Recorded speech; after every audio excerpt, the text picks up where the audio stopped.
It's very, very satisfying to just one clip somebody with a right click, right? Yeah. And people usually try and do that. They're like, I'm just gonna peek and try and get a kill, but it is literally over twice the damage to just be left clicking. So Jimbo, Alrighty tell then. tell us about these games we're about to look at. So I've been playing a lot of Zen, and I feel like I'm doing okay, but I feel like my trans, like I use my ultimate like not in the most optimal way. And just before we get started, I just started sharing my screen on Discord. So if you watch that instead of the stream, you'll be able to watch in real time. Oh. So what makes you think you're not getting the most value out of Transcendence in particular? Is there a couple instances in this game where it just felt you didn't know when to use it, or you felt you used it at the wrong time, or? Yeah. I mean, I guess I sometimes I just forget what ultimates they have. So Okay. I guess alt tracking's part of it. And usually, like I guess I watch like videos and stuff. I sometimes you have to do it like aggressively, and then if the team doesn't want to move aggressively, then you just kind of wasted it. Mm-hmm. So, yeah, I don't know. I will definitely say in ranked or in solo queue, it is very difficult to get members to push off of a defensive ultimate like Trance. People's brains don't usually equate those things in a ranked environment compared to like team play or even pugs, where people will understand that it's such a huge advantage that you can push with it. So typically, saving it for defensive options like lots of options on the enemy team: Nano Blade, Gravitic Flux, Barrage. Basically, any of these are good transpol ultimates. And so it's probably going to be your best bet this game. And what SR is this game at? It's like mid plat. Mid platinum. And how long have you been playing Overwatch? Probably about off and on for about a couple years. Yeah. I mean, I started on Xbox, and then I moved to PC like a year and a half ago. How was that transition? I mean, it was interesting. The aim was pretty bad. Yeah, aim's definitely the biggest thing in the transition. Yeah, it's just completely different peripherals. Yeah. Yeah, it was a lot faster in PC. Mm-hmm. Yeah, well, people's accuracy and be able to turn 180, just like that's one of the biggest things that is, even between kind of lower PC ranks and higher ranks, like the pace and play in, professional, semi-professional, top 500, and Grandmaster, there's a huge difference in pace and play just between those ranks, and it's very distinct in lower ranks as well. And it's probably one of the things that is the most consistent and dramatic changes between ranks as you're increasing, is people's kind of just reaction time and pace of play. So between that and just the change in aiming style, that's usually the biggest difference that console people talk about when transitioning to PC play. And then last question for me, I suppose. Did you have any specific goals for Overwatch, or with playing on and off for a couple of years, it's mostly just to have fun, enjoy playing it, or are you trying to go pro, or? No, definitely not pro. But yeah, I'm like way past my prime, I guess. Even if I didn't really have a prime, but. Oh, but I'm just saying I'm too old for any of that. I'm just playing for fun, and like there's this organization that I like play on a team, so I kind of want to like not like be a burden on them. Oh, for sure. And like try to like make some plays. I mean, that's especially when you're trying to improve. It's always best to try and be kind of the whether it's. I guess it applies to real world as well, but especially in like Overwatch teams, you always want to be kind of like the worst player on the team so that you have the most ability to improve. But at the same time, trying to do that without being a burden or without being like the reason the team is losing that can be a lot of pressure. So yeah, and I feel like playing Zen, like your decision making is like almost like if you make the wrong decision, you're like dead because there's just a giant hitbox. Yeah, you know what I mean. Floating hitbox, and you're kind of like squarish too, right? So yeah, and your positioning and everything. And if you counter, like if you use trance the right way, you can like counter a whole bunch of ults and stuff. Mm-hmm. So awesome. Well, Lou, unless you have any, what is every time we do this? Anyway, any other introductory or foundational questions before we get started? No, I think I'm good. All right. Anything from you, Jimbo? I'm good. Well, I just like my positioning too, because I know Zen's like a big like positional kind of person. Mm-hmm. Oh, for sure. So What's your? I mean, there can be multiple different styles of Zenyatta. It's like one of those things where one of the things that I like to say all the time is like positioning has context, where one position that's good for one situation isn't going to be good for something else, whether it's the stage of the team fight or what the composition the enemy team is playing, what you're playing. So the position is definitely going to have context, but other than just kind of the context of what's going on at the time, do you have like a specific play style? Do you like being hyper aggro flanky, aggressive, or like super passive defensive? Do you have a preferred play style? I just usually just sit back and lay damage down and lay discords. So that's pretty much what I've been doing. All right. So let's see some gameplay. 5, 4, 3, Already starting at a very safe position. attackers incoming. Defend objective A. I guess I just try not to die. That's a good mantra. It's usually a good thing. People underestimate not dying.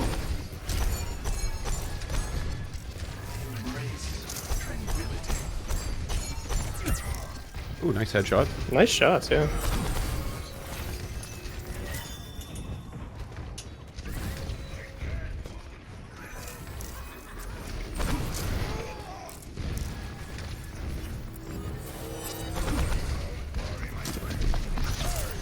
Good reaction to the sound. Yeah. We were just talking about sound cues yesterday. I think you're the first person that we've reviewed that's actually reacting to sound cues properly. Heroes never die. Wow, you were talking about struggling with aim, but that was clean. And this is platinum That's too, 180. so Yeah. Yeah, I mean, not much to say so far. Your repositioning's been good. Your shots have been good. Your orb priorities have been good.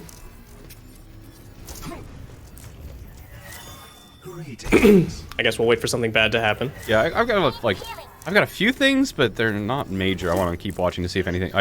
Let's watch to first trance, I suppose, since that's the main thing you wanted to focus on. My ultimate is charging. This is what I would call overly defensive positioning. And I'm wondering why you're holding this far back when your team is like up at the choke pressuring right now. Yeah. He's got it. Yeah, there you go. But now it's too late. I just run away.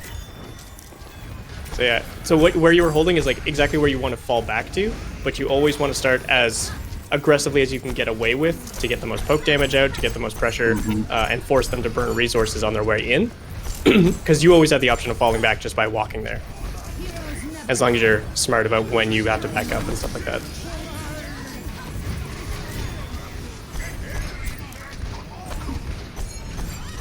Ooh. Oh! Nice. I got bailed out. Yeah. The damage you did helped secure that high noon kill for sure, though. I really want to see this trance. They got off the Genji though. The Genji. Oh, they've still got a Looking grab over and to a Tim. nano. So. Likely a grab Nano Ryan coming through. Oh, their Anna's hiding in. So they also might get an anti in the grab. So that's a good spot to like be at for Zen. Where you are right now? Like the high ground, like that window.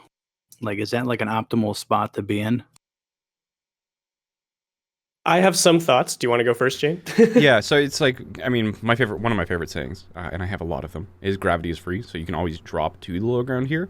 Now, one of the difficulties is this is going to give you a pretty decent line of sight for providing some damage, but it's not going to give you the best line of sight. Like the sight line that you have in order to fire on the opponent is not going to be perfectly aligned with the sight line that the opponent wants to walk down. So it's going to require actually more proper aiming and less just spamming directly down the corridor. And the other thing is that in this transition, one of the things that you're going to be doing is you're going to be split from your Mercy, which is going to be difficult for you to get a Harmony Orb on her early sort of thing. So with this, this is a very, very safe position. I don't say that it's kind of like it's not like a binary yes or no, which one is better or worse. It's definitely safer here in terms of like a physical position. But then if you're down with your team, you're going to be with your McCree, with your Mercy, and then you also can retreat onto a mega health pack.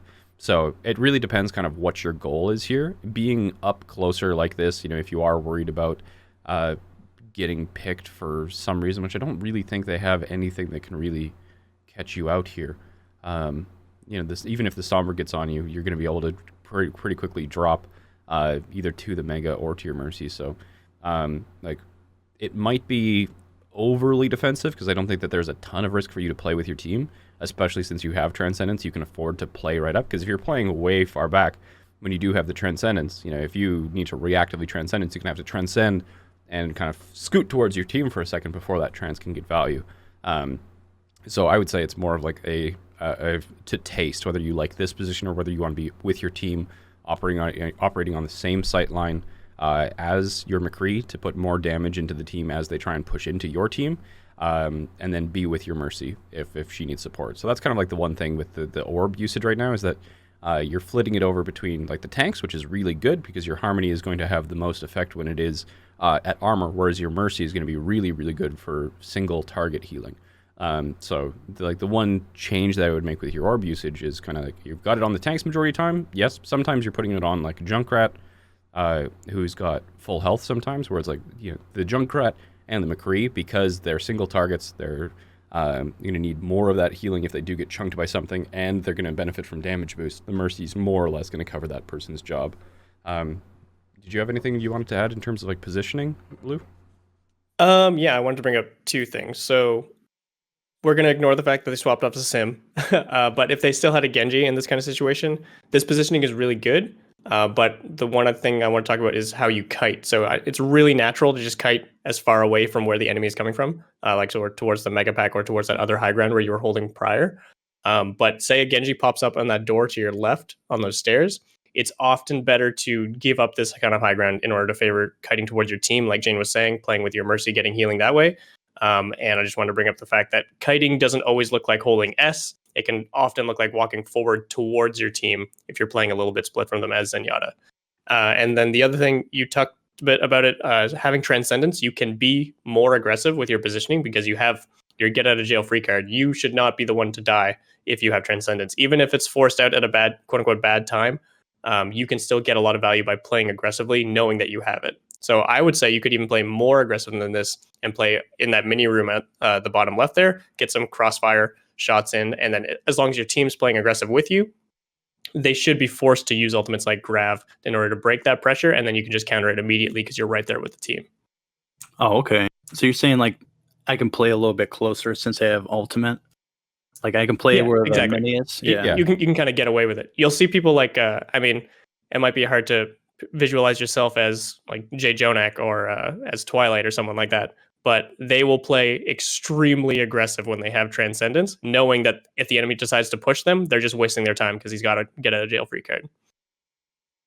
Makes sense. It is one of those things that if you're not comfortable with that sort of playstyle, it is like, the first couple times you try this, if this is sounding like something that you want to do, you're going to mess it up pretty badly.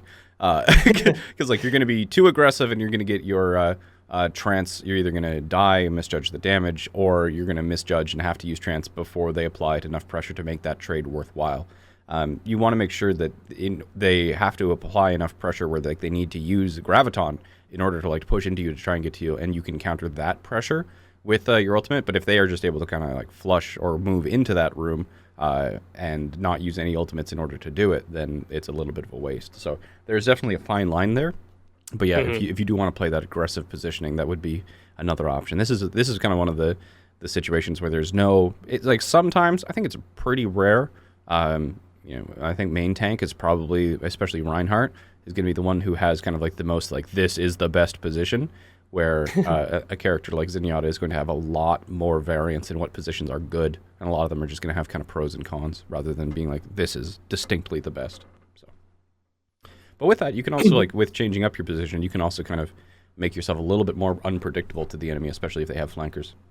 Mm-hmm. Yeah, I noticed that. Yeah, if the flanker is kind of used to your playstyle, they will know where to hunt for you.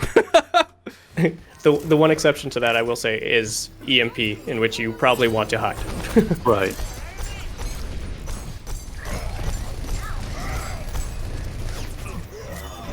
Yeah, so this is a situation where I'd probably drop just into the Mega Room, because this is going to give you, like, the fight is really close. So if you're here, right, if the fight is happening in this area, this sightline is really quite difficult, and you actually pretty much have to rotate all the way back to here in order to be combat effective. So if you were to drop here, you've got that cover, and you know that they're going to be turning this corner. So Zenyatta is going to be one of those things. Just another thing that we'll probably be talking about a lot is going to be right-clicking versus left-clicking. But right-clicking is going to be about half of the damage over time that left-clicking is. So if you can find an opportunity where you're just like shelling out left clicks at head height towards like the general area, that can put out a lot of pressure, especially if you know that a lot of people are going to be in one general area. So in this kind of like when you are in these higher positions or you have angles where, it's like in order to hit people's head when you're at ground height, you just have to shoot at ground height and it doesn't matter kind of how far they are, where if you're elevated, you have to, instead of trying to hit like a line, you have to hit a dot, which makes it a lot harder sort of thing. And then you do a lot of right-clicking, and right-clicking, the main thing that you're going to be using right-clicking for is for burst damage and preferably to get eliminations. So with that, if you are going to be right-clicking, you probably need to reload a lot more often. One of the things that happened with the Genji is that you were right-clicking quite frequently and getting pretty low, and then you did one right-click and you had to reload middle of the fight. You still won anyway, but if you're going for eliminations, not for damage, there's no real reason that you have to kind of go for the full 4 right-clicks before you reload. You can do fire 1, reload, you could fire 2 and reload, but because you're like the goal is to go for eliminations, not for damage, be a little bit more methodical about that. And if you're trying to go for damage, then just stick to the left clicking. Sounds good. That's a good trance. Yep. Fortunately, the animate comes through. Yep. That's on the Rhine, though, not you. Mm-hmm. There's not really anything you can do Even there. the Diva as well. Yeah.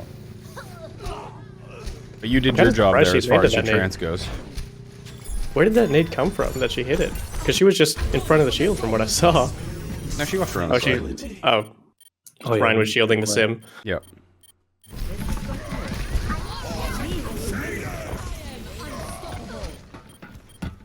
But, I mean, yeah, you did the right thing. Trancing that was the correct call, obviously. Just trying to heal him. The one thing, you did exit the fight really quite early. Oh, get that! Oh, so close. Where, especially in this situation, if you are going to be down, if things did go pretty poorly, one of the options that you do have is to remain aggressive and, double up with somebody, whether that ends up with, you ending up in the back line and trying to win a duel, or to help somebody out here. So the one thing that I would talk about in this trance is that you don't always have to retreat before the trance ends. You can transition this into a very aggressive play, which sometimes you're going to need to do in order to clutch things out, right? So go behind, go in their backline. Yeah, that's certainly one of the options, especially if you see somebody exposed, right? Because they'll probably have used cooldowns for this fight. Like, Diana already used nade, right? So if you chase her down, for example, she's not going to have her nade for that duel. She'll still probably have her sleep. But she won't have her nade. So that's one of the things. If you're exiting trance, very likely most people used a lot of their cooldowns on trying to do something in that grav or doing something around whatever you had to trance. So you can pick a duel that's easier. So, yeah, you exiting here. There wasn't really any opportunity here. But I just don't think you looked for it anyway. So even if you had looked, you wouldn't have found anything. But there are going to be other situations where it's going to be the correct decision rather than retreating. Yeah, just another option. It is good to see you thinking about your post-trance positioning at the very least, though. That is true. You're not just staying in the thick of things.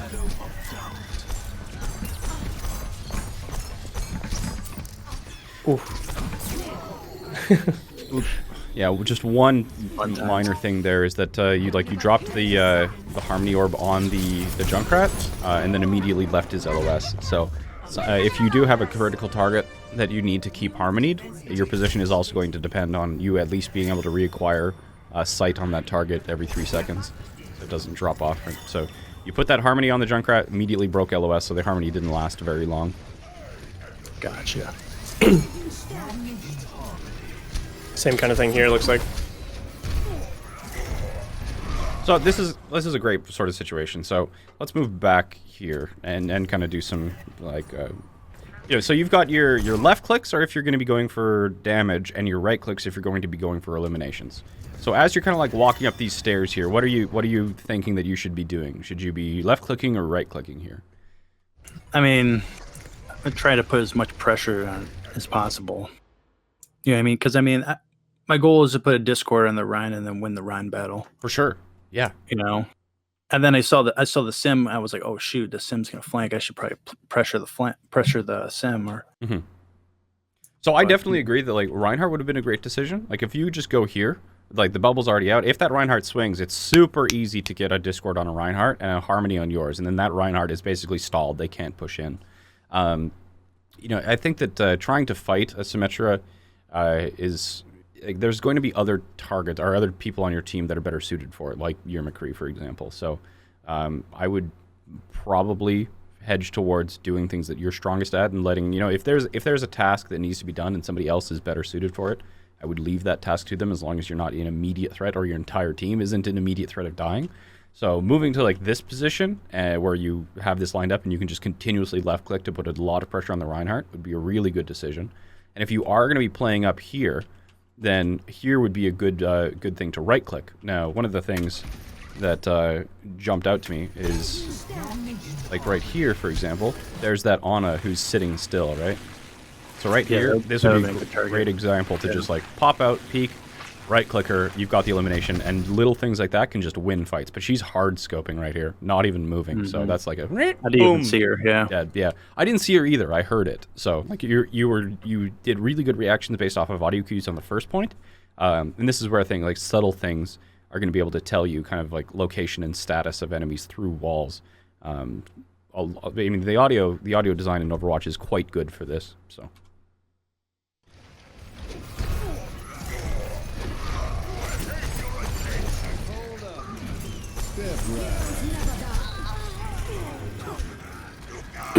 I guess just one other thing to bring up about this fight is your default was to like go aggressive for that right click. Like Jayne was saying, that more passive positioning makes a lot of sense. But one of the big factors of why that would have been better positioning is because this is 2 CP and they were in a snowball situation. Trying to make an aggressive play when you're already at disadvantage, like it can work and it can be like a hero type play, but generally, especially for someone like Zenyatta, where you want to have more uptime throughout a longer fight, it's better to rely on safer positioning and try to stabilize rather than be the one making that hero play. Yeah, let your McCree go for that flank and find an instant kill. Let your, I guess, Diva deal with flankers and stuff like that. Yep. But you want to be up for as long as possible, throwing out discords, throwing out orbs as long as possible kind of thing. Yeah, Zenyatta is definitely a glass cannon character. You're super squishy, but like the longer you're alive in a fight, the longer the fight will shift in your direction, assuming the enemy doesn't have a Zenyatta. So like that's really good, and you can go for these aggressive pick plays if you see them opportunistically, or if the fight has gone against you, sort of thing, really bad, and you have to make some sort of trade. You can do that, but yes, to what Lou said.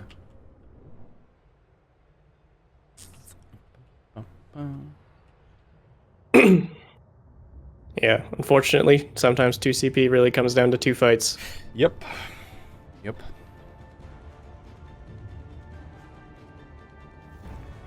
Ready. Set is without fault. Open your mother chest. Focus. Greetings to us all.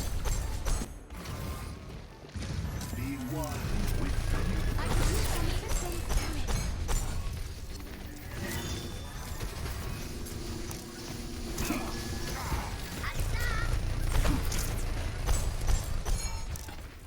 There's really good stuff so far. Left clicking, yeah. Sorry? I need to do more left clicking right now. Yeah, that's a very, very common thing for our Zenyatta players. It's like right clicking. I mean, it's very, very satisfying to just one clip somebody with a right click, right? Yeah. And people usually try and do that. They're like, I'm just going to peek and try and get a kill, but it is literally over twice the damage to just be left clicking. It's way, way higher damage.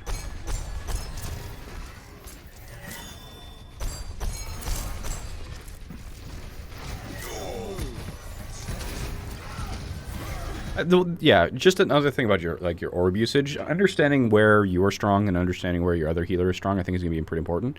Like you're putting a lot of time into switching your orb around and trying to have like maximum orb uptime. But then you're going to have to like switch your orb onto like a squishy target like a McCree or a Junkrat or something, and then switch it back onto the tank. Both of which decrease your uptime in terms of your actual left clicking and right clicking and output of damage. Where that can be necessary if somebody's getting pressured or attacked, but there's been a lot of times where you've been putting Harmony orbs onto single targets, like squishies, 200 HP, your Junkrat, your McCree or something like that, where the Mercy is going to be much better suited in order to heal that person up. It's just like it's easier for them to take care of that task than it is for you. Like your Harmony orb is really going to you're going to be most favored in terms of your actual output if you can fire and forget your Harmony on one target. Like in this case, you have a Tracer, and Tracer is going to be a really good one for you to Harmony because it's going to be very hard for your Mercy to actually heal that person up. And if you had like an Ana, the Ana doesn't want to have to worry about like trying to fucking hit a Tracer blinking around. I mean, she's trying to make her movement hard specifically so the enemy can't hit her. It's not like she can move in a way that makes it hard for the enemy to hit her, but easy for her teammates to hit her. So like that's a really good kind of fire and forget target, so that Tracer is just like, I mean, a Tracer with a Harmony can be one of the most annoying things in the entire game. But yeah, definitely less concern about trying to keep your like perfectly optimal uptime across all characters. And especially since your team, like your Mercy wants to put as much time as she possibly can into damage boosting. So that's another reason why keeping your Harmony on armored targets or flankers that are outside of Mercy's or your other healers' basically ability to provide support is going to be most beneficial, and leave the things that are easy for Mercy to do to Mercy. To add on to that a little bit, as Zenyatta specifically, something that's kind of hard for your generic healer mentality is you don't want to be reacting to low health bars necessarily as Zenyatta. You want to be reacting to who is currently getting pressure, and sometimes that means people at full HP. Sometimes that means, like you said, in the Rhine duel, you want to keep Harmony on your Rhine so he wins that duel. Same thing would apply to being on your Winston here if he's getting a lot of frontline pressure, even if he's at full HP, even if he's sitting inside his bubble. Because having your Harmony on him is going to, one, like Jayne said, increase your damage uptime and be more immediately relevant when he needs it. And like you said, when his armor is getting ticked down, that's when your Harmony is technically doing more healing because he's taking less damage while receiving the same healing. And people like your McCree, if they fall half HP, your Diva, if they fall half HP and back up, they're no longer receiving damage, and they would rather get faster healing so they can get back into the fight from someone like your Mercy or your other support. I'm pretty sure everyone does more direct healing than Zenyatta from Harmony Orb. So think about who is about to receive pressure, not necessarily who has low HP at any given moment. And if you don't want to think about it in terms of pressure, you can also think about it like where are duels happening, right? If there are two Tracers, where fights happening, if there are two Tracers fighting, like Harmony your Tracer, Discord enemy Tracer, and you're a full force multiplier, and you can make that duel go in your team's favor. You know, if a Genji's going after an Ana, Harmony Discord, where it's like, yeah, if people are back or like trying to stabilize before they can re-engage, leave that to your higher healing output characters and use your Harmony and Discords for matchups, duels, and things of that variety. Mm-hmm.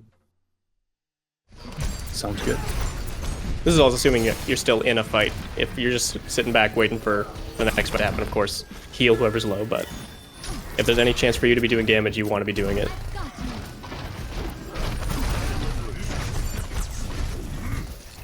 Yeah, so this is like, there's lots of opportunities for left clicking sort of thing, but this is a situation where if you were right click, right, if they want to push up on your team like this, one of the more aggressive options would be, instead of trying to like right click in this angle, you could back out and then use this sight line to left click them. So they, like, if they chase you, their back is going to be to your McCree, to your Winston. I mean, your Diva's dead.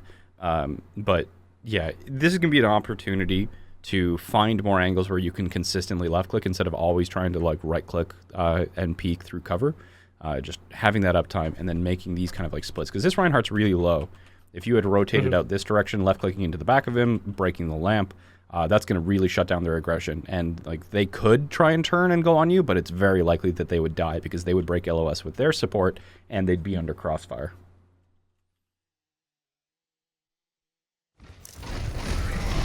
It's definitely hard to find that balance between safe and high value gameplay as Zen. Yeah. And like I said, That position in particular, I felt might be a bit risky, Jayne. That's something I would say, like, if you had trance, you could do that. But yeah, just that concept of finding that off angle so that if they decide to pressure you, they're putting themselves so out of position, but if they don't, you're getting free damage in.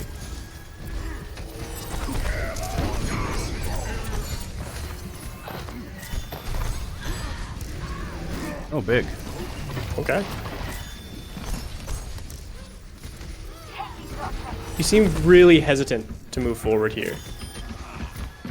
I don't know if that's just me, the feeling I'm getting, but okay, less hesitation now. So that whole sequence where right after we got the pulse bomb, I would like to see a ton of aggressive movement from your team. Push, just put your pedal to the metal at that point. Get really aggressive positioning. It doesn't mean like walk in their face necessarily, but it means get into a really aggressive positioning so that you can carry the fight as it continues. And I do think that trance was wasted. Like with the initial pick and then the double pulse bomb, you were already up 3, and you can go super aggressive to try and clean things up very quickly. But if you die, it's certainly not the end of the world. I mean, it's almost going to have 0 impact. You already put a lot of damage into the BAP, and if you die, it's like, nah, you'll respawn, and you're going to really need that ultimate for the second point. So, like, it seems just from your gameplay that you're, like, really scared of dying, but there are certainly going to be situations where it's either going to be good to trade and die, it's going to be fine to die, or, like, the risk of dying is going to be worth the potential output that you get.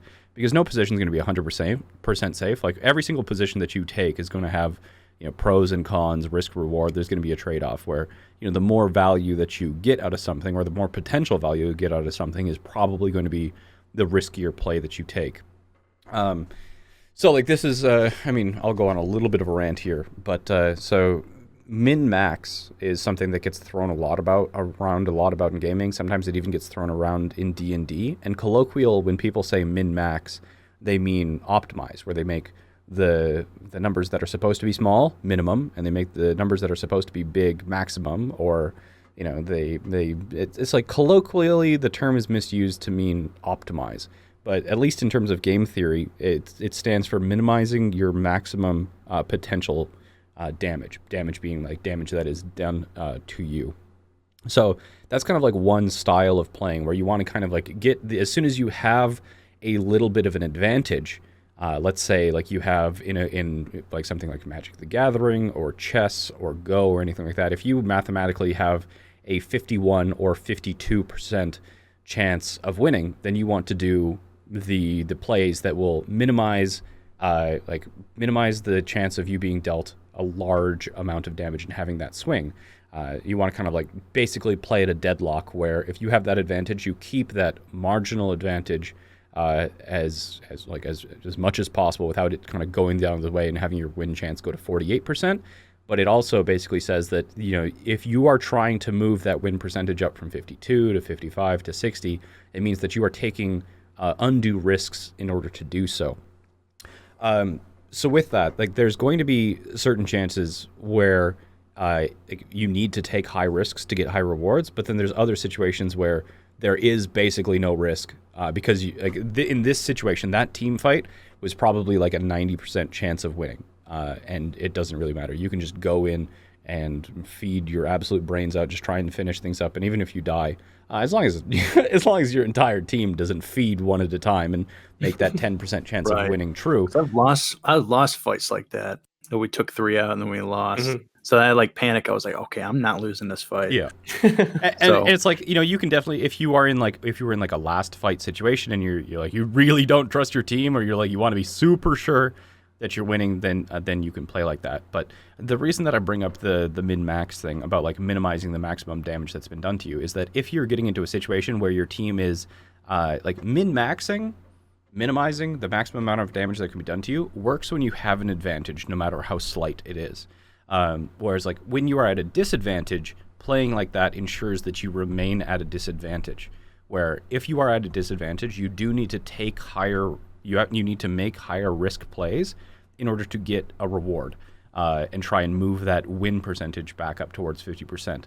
Because once you're at 50%, that is, I mean, above 50%, it's really easy to snowball to 100 or 0. As soon as that like advantage, if you think about it like 0% meaning red team wins 100% or 100% means blue team wins, sort of thing. The probability of victory diverges as you leave 50%, which is why tempo plays like Coalescence or things like that, or Valkyrie, are actually like really quite good, because it's not that individually they like get eliminations or anything, but it will put you into kind of like, if you do it early in the fight and have this early trade of resources going in your favor, you'll get to like a 55-60% chance of winning the team fight. So this is all to say that you can't play this conservatively when you're in a losing situation. You need to make plays that have a much higher risk of failing, but have a much higher reward if successful, because you do need to like clutch it out. So colloquially, that just means what like go for a clutch play is. Just go for things that have a high risk or high chance of failure, but if successful, really swing things back in your direction. And that's by like taking aggressive positionings and flanking and or just taking off angles and putting yourself in a situation you're much more punishable. On like this second point, for example, if you're on the defense, right, because of the spawn advantage, you can go for things like, if you're up here and they have like a Mercy, an Ashe, a Zen, an Ana, a BAP, or anything like that. I mean, just like going up here and then like right-clicking them, and then like if somebody retreats, just like drop off the high ground and chase them or something. Because even if you turn it to like a 1v1 trade or something, you're going to be back a lot sooner than that person is. So it's like, it's a very high risk, because like, if you don't go for that play at all, it's definitely not going to happen. And the chances of you being able to get as much value, or like let's say that you're going to get some value if you play here and left click and harmony and discord things, right? But if your team is already at a disadvantage, is the value that you can reliably and consistently provide here going to be enough to turn the fight in your direction? If the answer is no, you need to find a play that has a progressively high enough reward to it that the risk is worth it. It's like, so, if this 2CP point right here, and like these numbers are not anything it's not like I've got an 86% chance of winning this team fight. Like, you're never going to know those numbers or sort of thing. It's going to be a lot of intuition to kind of know these numbers here. But if you feel like that your team has an 80% chance of losing this fight or something, you need to do the play that will win it 20% of the time. So it's like the play that will only work 1 in 5 times, but when it does, needs to work. So you need to go for those plays. But, if a team has 80% chance of winning a team fight, just providing a little bit more damage or a little bit more healing isn't going to work. Because if a team has like 80% chance of winning a team fight, chances are they just have overall more damage or overall more healing. So like those clutch plays usually require very aggressive trades, duels, picks, eliminations, ultimates, outplays, things like that. And Zenyatta can be, with his ability to like like you trance to turn things around, and then you go aggressive, exiting your trance, discord, bam bam, kill one, like that can be such a swing. It is really quite ridiculous there. So that's awesome. Are you following along? Do you have any kind of clarification? There can be a lot of information that I just dumped there. I'm trying to soak it all in. So if we're down a player and they're about to cap the point, just go like try to make an aggressive play on their healer or something like that. Yes. It doesn't have to be the healer. Anyone vulnerable, any opportunity you have, like somebody standing still, right click them, boom, right?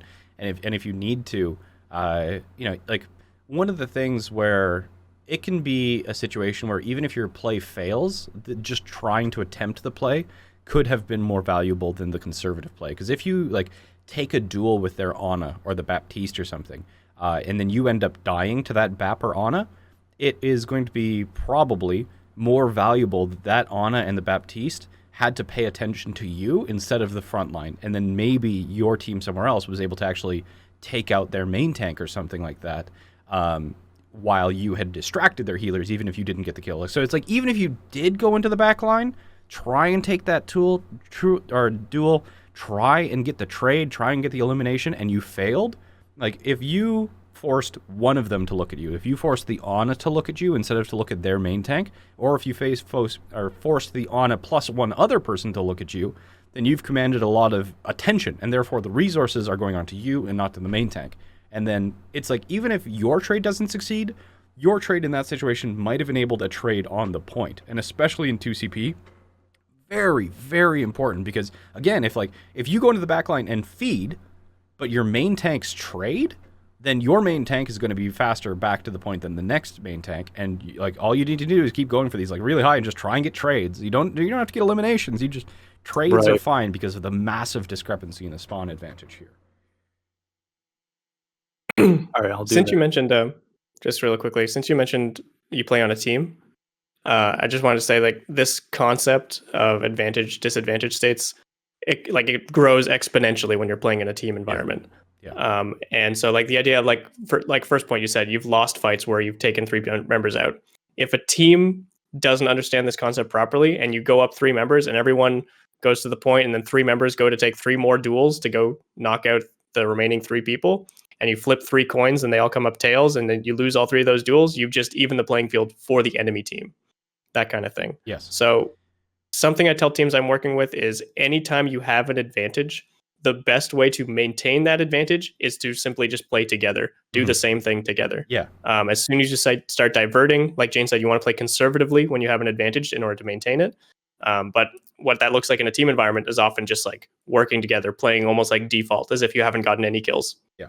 And it's like, so there's also like probably the simplest way to explain this is playing slow and playing fast, and recognize when you need to play slow and when you need to play fast is very important, very important. And one of the most important, or one of the most difficult things for teams, I've worked with top 500 teams who do not understand playing slow, playing fast. And it's like, when we're talking about advantage compounds or snowballs, diverges, whatever word you want to call it, but like if you get to 51% and you play conservatively and the opponent isn't able to find anything, you will just win over time. So if you have an advantage, you play slow, you play conservative, right? But if you're at a disadvantage, you play fast because you need to make something happen. So it's like one of the things that where sometimes teams can make a mistake where if they get a pick, they trigger to play fast. But playing fast can sometimes make risky duels where like if you are not, and this gets a little bit more complicated, especially if you're talking about like Koth and the control of points, because like if you're attacking and your team gets a pick, you want to win as fast as possible, and the team wants to draw out the fight as long as possible to get more capture points on it. I'm complicating this. Let me simplify. Let me simplify this. Yeah, so like you play slow and you play conservative if you have an advantage, and the longer that you stay in a neutral team fight, that advantage will increase. And you play fast if you are at a disadvantage, or remaining in the neutral is going to put you at a further disadvantage. So hopefully that's the simple way of explaining it. Kind of. I'm still kind of confused. Yeah, this is... So there's a lot that goes into it. And Okay. I think the only team I've seen master this concept is the San Francisco Shock. It's the Shock. 100%. Yeah. So like when you're attacking, and you lose a person, you want to like gain that advantage as soon as possible. Otherwise, you're going to be... Yes, that's absolutely in a correct, nutshell, right? Yeah. So, but this can be a situation where it's like if you're 6v5, for example, and you're attacking and you lose somebody, it might be, you might think that it's like better to reset or back up, but that's going to take time, and there's the possibility that the opponent is going to be trying to like press their advantage because they do have that advantage. Whereas if you lose somebody, sometimes it's going to be faster to reset and might even have a chance of succeeding if you just yeet yourself at them. like you take highly aggressive trades and maybe 2 of them, you flip a coin and 2 of them comes up heads in your direction, right? So yeah, if you are at a disadvantage, sometimes it's better to just flip the switch, play fast, go in, hope for high value trades coming up in your direction, and then just tilting the odds in your favor. Sometimes that's the better play than trying to reset or trying to back up and regroup. Depends. Again, a lot of this is very contextually dependent, which makes it so challenging. I mean, it's like if it was easy to explain, grandmasters and top 500s wouldn't struggle with it. So Makes sense. Yeah, I feel like we could talk about this for hours, but we'd only we complicate literally things even more. could. There's a lot of things I can thinking of bringing up, but it's really not. It's one of worth those things where I've got this saying. It's one of my favorite sayings. I've got a lot of them. About how the exception proves the rule, right? Any kind of like good advice has exceptions to it. And this is one where it's like I'm trying to explain this, and I'm like, but this Or but in this situation, this is one of the things where it's a great concept to think about, but there's so many different exceptions or situations where it just twists slightly. It's a difficult one to grok for sure.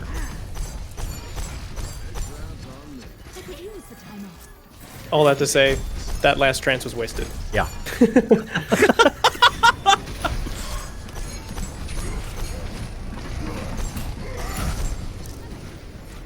So like in this situation, right, you lost one. Nobody's really in a position to go in and YOLO at the enemy team, and you're not really in risk of getting picked or getting staggered if you do back up. So this is in a situation where you would have to flip the switch and play fast because the pick was so early it was irrelevant, right? But if everybody was moving in and was in risk or were engaged and then the Winston dropped, that would just mean that your team has to play even faster because they need to make something happen immediately, right? It's like, you can think about I was this. actually going to say something different. Oh, okay. What were you about gonna this say? situation. Since the pick happened so early, it's becoming too hard to make the risky play work. Like Yes. the success rate went from 20% down to 1%. Yes. So in this kind of situation, you'd want to fall back. But if you are already engaged in a fight and our Winston goes down, then you go for the risky play to try and turn tempo back in your favor. Didn't we say But since this pick happened so early, we said the same thing, I think right? you said when the Winston got picked, we need to go fast. Oh, no, sorry. If I said something different, I meant to say what Tikatee said. Maybe I misheard you. Okay. You know, we're saying, I mean, regardless of what actually came out of mouth, I agree 100% with what you're saying, is that because the Winston got picked so early, and it would be very hard to go aggressive or find some play here, and because we're not engaged, like, there's no harm in retreating and staggering here, because staggering, it's very unlikely that you get picked. So, yes. No, Jayne, you definitely said back up here. Tikatee misheard you. Oh, thank God. All right. All right, I'll show myself. Okay, Bye, guys. I'm glad we're in agreement. All right. Okay. I mean, you got picked anyway, though, so huge. So now, because the 1% play actually worked out, we're in a position to potentially take this fight. And this is that concept in action. But we're not in a great position still because they still have defender's advantage. I tried to retreat and I didn't know what to do. I mean, this is good. Like, everything that's happening right here is great. The fact that they got to pick first and still had to invest EMP into the team fight is very good. Yeah, and they're still not. And you they're still have losing. advantage, right? And you're going to get res here. This is great. Very good. Yes. And that's all off the back of that one pick. Your pick. So yeah, this is like a perfect example.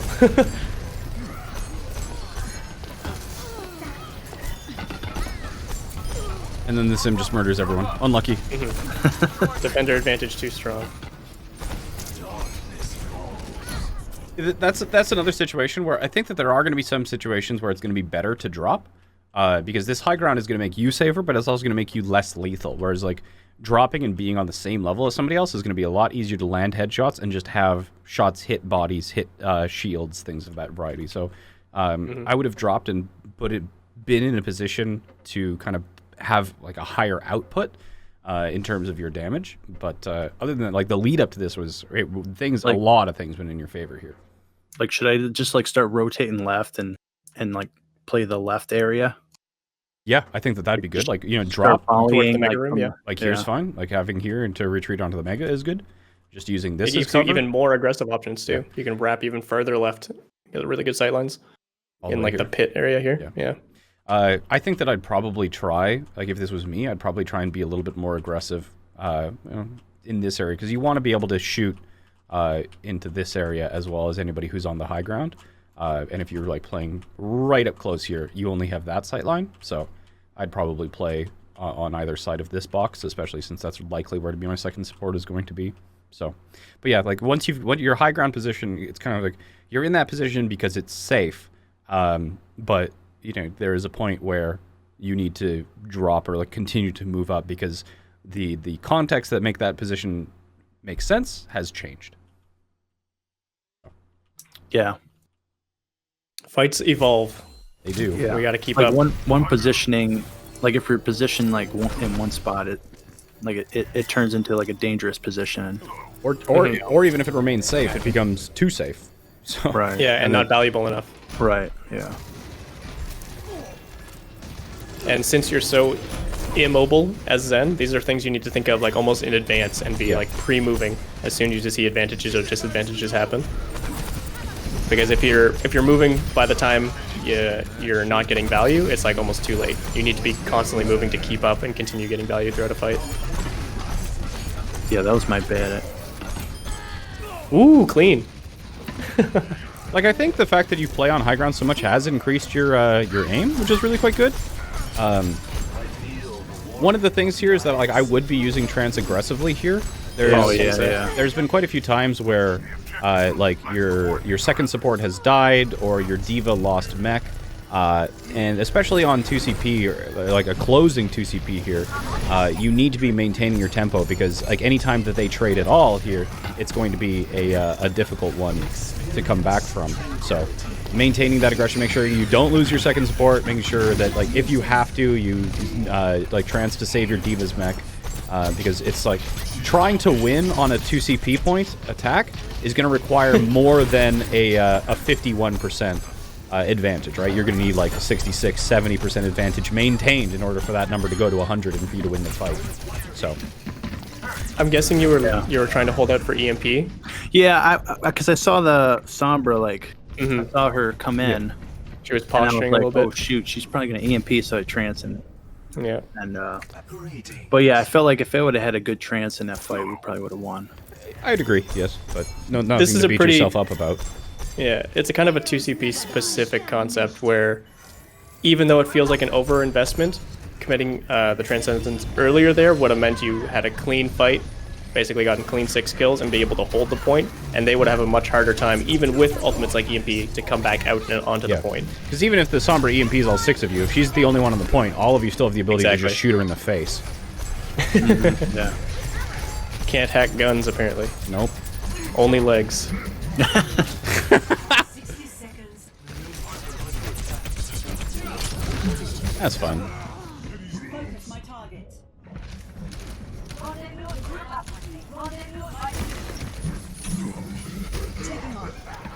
So yeah, these concepts, like I said, very specific to 2CP. In normal fights on other maps, you wouldn't want to commit Transcendence in those areas. You'd want to save it for something like a big ultimate. But because it's 2CP second point, we need to close out the fight decisively, I guess is the word I want to use. Yep. And yeah, just make it happen faster.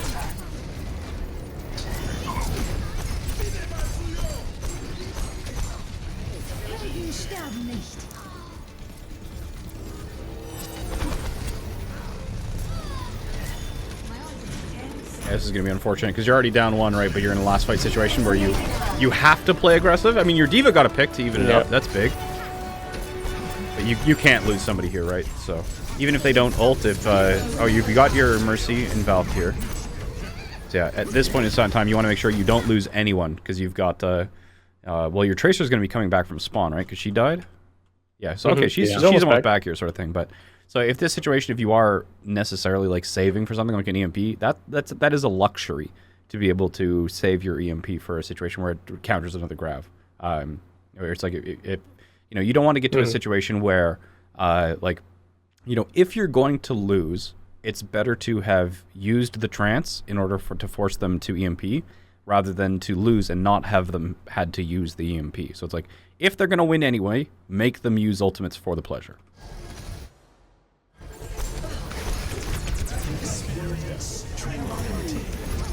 That's a fine trance. Yep.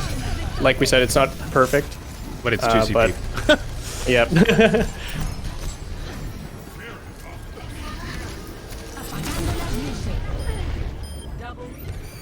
And yeah, like we said, Sombra's like forced into an awkward EMP, and just because we have all the members still alive, because we Transcendence, it's enough to handle EMP even without the healing. This is the fight that could have happened last fight. I think you guys win this, don't you? Yeah, looks like it. The Echo pick was actually kind of Eventually. clutch from your teammate. He got a second Valk off because he copied Mercy. I really like the orb rotation in this fight. Yeah. Like when everyone's clumped together, I don't know, I just orb somebody. I mean, you had it on the tanks when they needed it. You swapped it to Mercy when she got in trouble. like the Discord priority being on big meaty targets who have a lot of HP to get through. Like squishies are gonna die pretty much anyway, but when like a ball like has 600 or 700 HP, like he needs to die. So yeah, without a Zen in these sort of fights, trying to chunk through big health pools is so frustrating. So you got it though. Yeah, nice job. And another Transcendence to boot. Yeah. So we are coming up with 20. the on the hour there, so I only got 5 minutes left, but yeah, it's talking about like fast, slow, and you know, advantage. It's a tough It's deep one. concepts. And I feel bad if we overwhelmed or confused you anyway. But did you have kind of like no. any other No, like well- questions? Yeah. Well, I just want to know like what are like a good ways to like I know like if you play a lot, you know, you'll get better, you'll understand more of the hero. But like, what are some things I can like I usually play a lot of like free for all deathmatch. Yeah. To like work on like aim and stuff.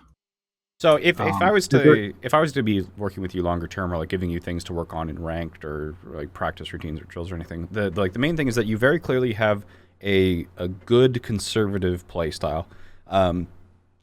Excuse me, but I think that what would really benefit you as a player is to learn the hyper aggressive style, because like in order to the best way to kind of teach you how to be a little bit more aggressive is to teach you how to be too aggressive, so that you kind of understand where that line is, right?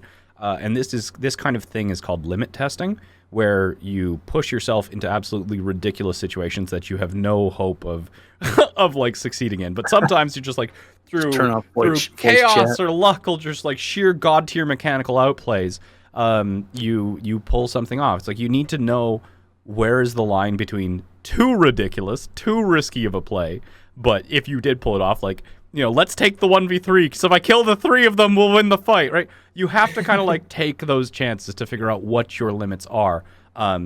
Because a lot of this stuff, you know, there's going to be situations where it is super critical that you don't even get seen, don't peek, you're very safe. Healers can get to you, you're next to health packs, because it's like they've got an EMP. You need to be providing a little bit of value to this fight, but you need to be safe, so if they EMP, boom, you're done. But there's also going to be situations where you're down 1 or you're down 2, and it's last fight, and you need to make something happen, and a conservative playstyle is not going to cut it. So if I was going to give you something to do, it would be to go into ranked games, be the most aggressive positioning that you think is like reasonable, and then be just a little bit more aggressive than that. Try and take duels, try and like surprise people, try and win fights, always try and clutch lost fights, be like, you know, and then watch your replays back, watch your limit testing back, and be like, all right, did this work? Was there something that I could have done? But yeah, I would take like go to the most aggressive playstyle that you think is reasonable or you find comfortable playing, and then go one step past that and just consistently try out new things. Because if once you start kind of learning what that space feels like, you'll have a much broader range of playstyles that you can utilize in a game, and you can like find where that fine line between aggression and conservative play is. So just because like your conservative playstyle is good, I think that it's really quite good for your rank as well. Your aim is quite good for your rank, but it's like you've only got kind of one piece of the puzzle. We need to show you the other piece, and then you can kind of choose which one to use depending on the situation. Makes sense. And this will apply to learning any hero, really, not just Zenyatta, obviously. And not just learning aggressive playstyle. Like if someone's too aggressive on someone like Tracer, you need to learn how to play more defensively. If someone's too passive on someone like McCree or Soldier, they need to learn to play aggressively as well. So learning the depth of your hero and how to apply all these different tools to different situations is how you're going to become the best player you can be. Mm-hmm. And like we said, I think we were both pretty impressed by your mechanics. I'd say you're playing mechanically at an above average level for your rank. I think that and sorry, go ahead. I won't interrupt. I was just saying, just maximizing those decision-making principles is going to propel you pretty far. That's all I had. Sounds good. Awesome. Well, Yeah, I appreciate it. Thank you for doing this. You're very welcome. Thank you for coming on. Yeah, thank you for giving us the VOD. Yeah. Apologize for going a little bit on the high concept. No. instead of- No, I like all the in-depth stuff. Like I watch a lot of I watch a lot of your videos, and I appreciate the the in-depth, analysis from it. Awesome. Well, Yeah. if you, we'll make sure to get the VOD to you, so you can watch it back. We definitely covered a lot and rephrased it in like 3 or 4 different ways. So we'll get that to you. And if you do have any kind of follow-up Yeah. questions, make sure you reach out to us if things, seem to, what little did make sense today. If it stops making sense in a few days, reach out so we can kind of refresh your memory or make sure you understand that. But yeah, good luck in your ranked games, and I hope that your next few scrims and games go well with your team as well. Heck yeah, I appreciate it. All right, Jimbo. Thank you so much. You have a fantastic day.